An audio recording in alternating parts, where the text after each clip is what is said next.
Disclaimer under Section 107 of the Copyright Act of 1976, allowance is made for fair use for purposes such as criticism, comment, use reporting, scholarship, and research. Fair use is a use permitted by copyright statute that might otherwise be infringing. Not-profit, educational, or personal use tips the balance in favor of fair use. Russia's Black Dolphin prison houses some of the country's toughest, most violent criminals.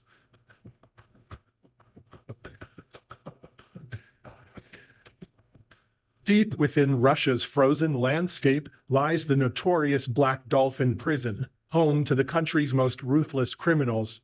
In this cell, a man who awed 44 minors and killed 5 children. But what terrors lie within its icy walls that would make even the most hardened serial killer beg for death?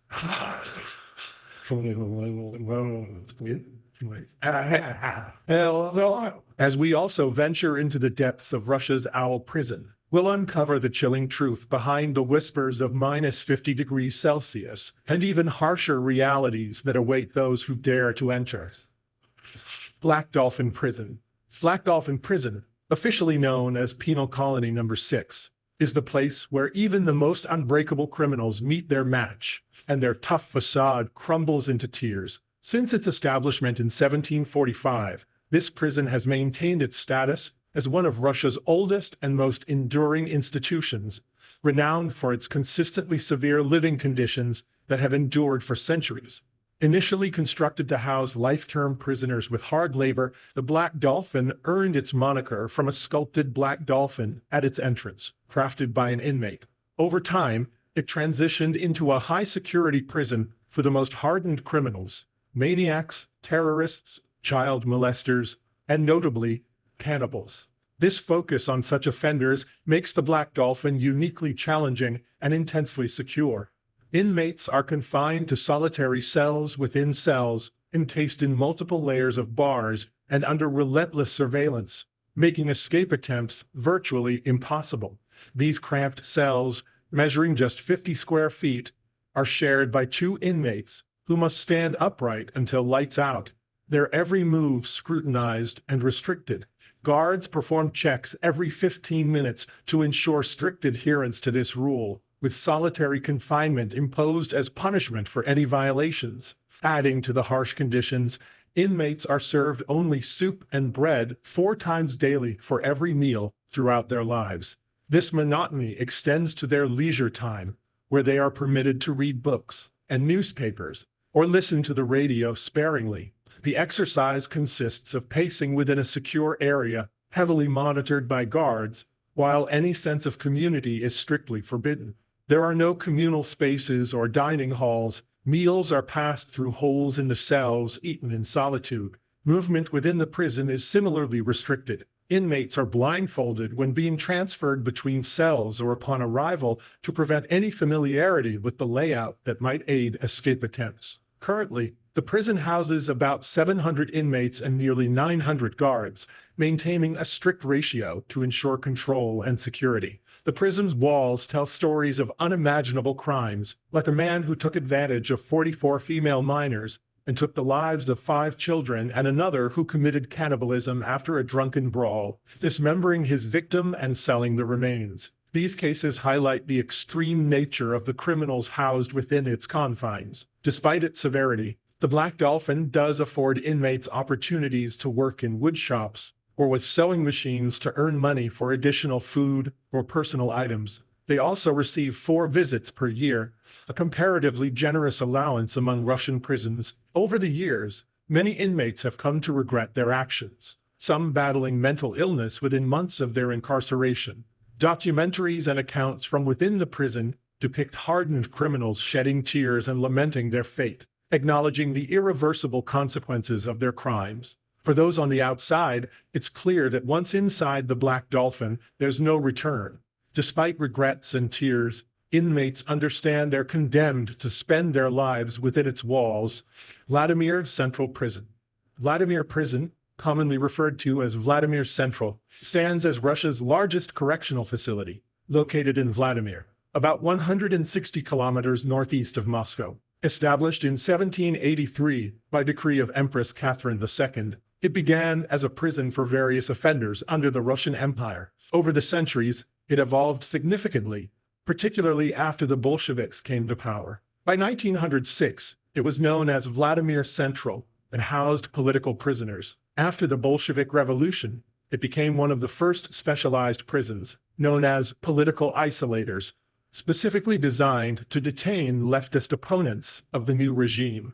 This marked its transition into the Soviet era, where it played a crucial role in incarcerating individuals deemed enemies of the state under various official names. Following the dissolution of the Soviet Union, Vladimir Prison was repurposed as a standard detention facility. In 1996, recognizing its historical significance, a museum dedicated to Vladimir Prison opened within its premises.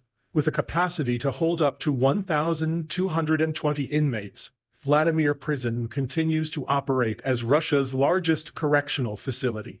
Its sturdy brick buildings, which have stood the test of time for over 2 centuries, serve as a lasting monument to its rich history.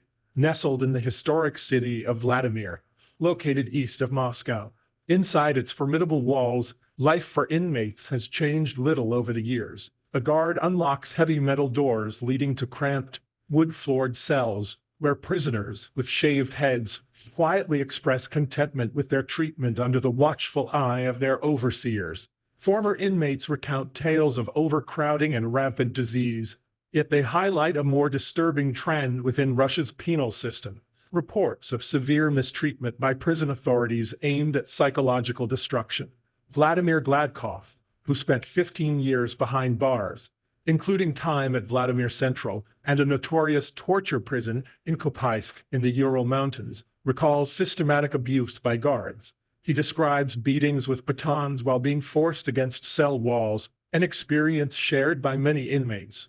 Yuri Skogorev, another former Kopysk inmate, recounts brutal punishments for those who dared to complain, including being handcuffed to a shower and beaten until losing consciousness. Reports indicate that much of the abuse within Vladimir Prison is carried out by fellow inmates who are coerced into maintaining order. Tragically, incidents such as the deaths of 4 prisoners at Kopysk, officially attributed to an assault on guards, have sparked suspicions of foul play and excessive use of force. Video footage has surfaced allegedly depicting guards wearing face masks, forcing inmates to strip, and subjecting them to beatings with rubber truncheons, highlighting the harsh realities faced by prisoners. Some inmates, in desperation, resort to extreme measures like self-mutilation, such as swallowing sharp wire, to avoid physical abuse. Vladimir Prison remains under scrutiny due to ongoing reports and accusations of inhumane treatment, shedding light on systemic issues and persistent human rights concerns within Russia's correctional system. Polar Owl Prison. Imagine being a prisoner sentenced to spend the rest of your life in a desolate place, isolated and shrouded in ice year-round, a 3-day journey away from any hint of civilization. Located deep in North Russia, on the fringes of the Arctic Circle, Polar Owl Prison is notorious for harboring criminals. Prisoners are transported by train from Moscow, a journey spanning more than 2 days. From the nearest train station, they travel further by bus, reaching a correctional facility that might as well exist in another universe compared to our everyday world. In Russia's Owl Prison, prisoners expect to die at -50 degrees Celsius. This brutal facility is an embodiment of isolation and harsh conditions, with an ominous entrance marked by a large sculpture that sets the tone for the horrors within. The main entrance is marked by a large sculpted owl, a stark symbol of the brutal environment and the severe conditions prisoners face. This facility is among the most feared in Russia, housing the toughest criminals, serial killers, political terrorists, and other serious offenders. One infamous inmate, Alexander Pushkin, a Russian serial killer who brutally took the lives of over 60 people, described it as worse than death itself. Sentenced to life in solitary confinement, Pushkin declared the conditions unbearable, a sentiment echoed by others who have endured its unrelenting psychological and physical hardships. Within the confines of the Owl Prison, inmates are housed in either single or double cells, a stark environment where they are required to stand on their beds until lights out at 10 p.m. This daily regimen exemplifies the monotony and solitude that defines life within its walls. Human interaction is minimal, restricted to whispered conversations with roommates as prisoners navigate their sentences in isolation. Despite the terrible prison living conditions, each inmate is allotted a short reprieve, a 90-minute outdoor walk. However, this respite is far from liberating. It merely offers a brief view of the sky through iron-barred enclosures, monitored closely by attentive guards. Therefore, even during these brief moments outside, the pervasive sense of surveillance highlights the strict control and isolation maintained within the prison. The isolation is crushing. Inmates have virtually no opportunity for communal interaction. Friendships and support networks, common in other prisons, are non-existent here. Family visits are sparse, permitted just once a year, and subject to rigorous bureaucratic hurdles and long, treacherous journeys through the icy wilderness. The routine is a grim repetition. Bland food, controlled radio and movie selections, and a strictly regimented schedule that offers no respite from the mental torment. The prison is fortified beyond belief,